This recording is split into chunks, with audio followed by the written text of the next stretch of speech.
we have to apologize. A bit of a technical difficulty caused us to go off air for a moment, but we're with you, as always. Let me tell you the story again, okay? There is a ranch in Japan that produces the best beef in the world.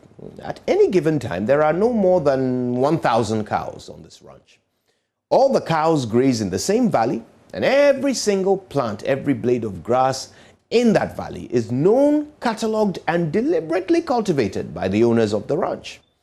The water they drink comes from the wells that have all been sunk within this same valley. The same water is used to water the grass every day. Now, there is a lab on the ranch that analyzes everything that goes in or comes out of the cows. The animals' urine and stool is tested to ensure they have the right mineral levels at all times. Now, the ranchers take disinfectant showers before and after they come into contact with the cows. In fact, an automated system of gates and alarms have been installed to automate the movement of the livestock in and out of the grazing areas just to minimize human contact. They have created a system that is so regimented and have paid so much attention to what goes into their products that their beef tastes exactly the same no matter which cow it comes from. They put the time and money and research to ensure that the very best goes into their beef. So their beef is the very best in the world. Now, I came across the story of this ranch when I was doing some research on nomadic farmers and all of that. I confess I was utterly fascinated by the simple idea of producing quality food by feeding it quality food. There were other examples, chickens that were fed the very best quality corn, pigs that ate nothing but apples, oats, and mint leaves. So many illustrations of the simple universal truth that if you put in the best, you get the best. If you know anyone who owns a high-performance car, just observe how they treat the car. They service it regularly, like every few months. They change the parts and the oil even when they are not yet due for change. They buy the best quality tires, the most powerful ceramic brakes, and they never fill the tank with regular fuel. It's always the high-octane option for their precious rides. As a result, their cars are always running at their optimum levels, giving the owners the very best performance for the longest time. They put in the best, and so they get the best. My dear friend, this simple principle applies to you and me also. But it's sad to see how much we disregard this rule, even as we claim to be on a quest for success.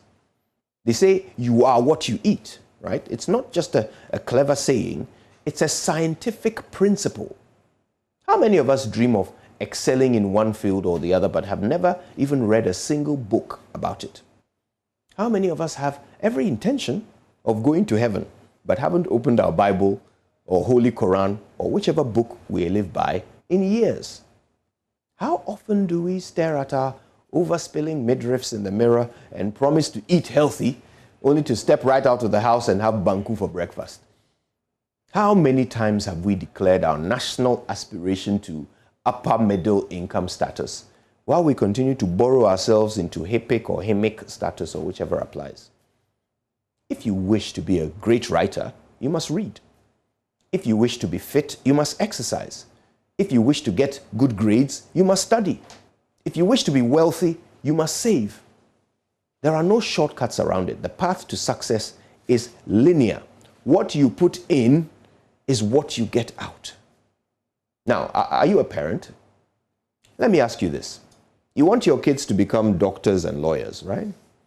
Well, what are you putting into them?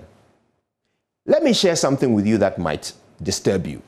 Children from ages 2 to 18 will watch an average of 3 hours of TV a day.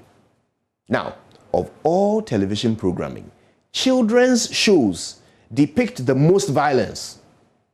Yeah, I know you heard me. A typical cartoon will depict on average 20 acts of violence per hour, as opposed to 3 acts per hour in regular primetime programming.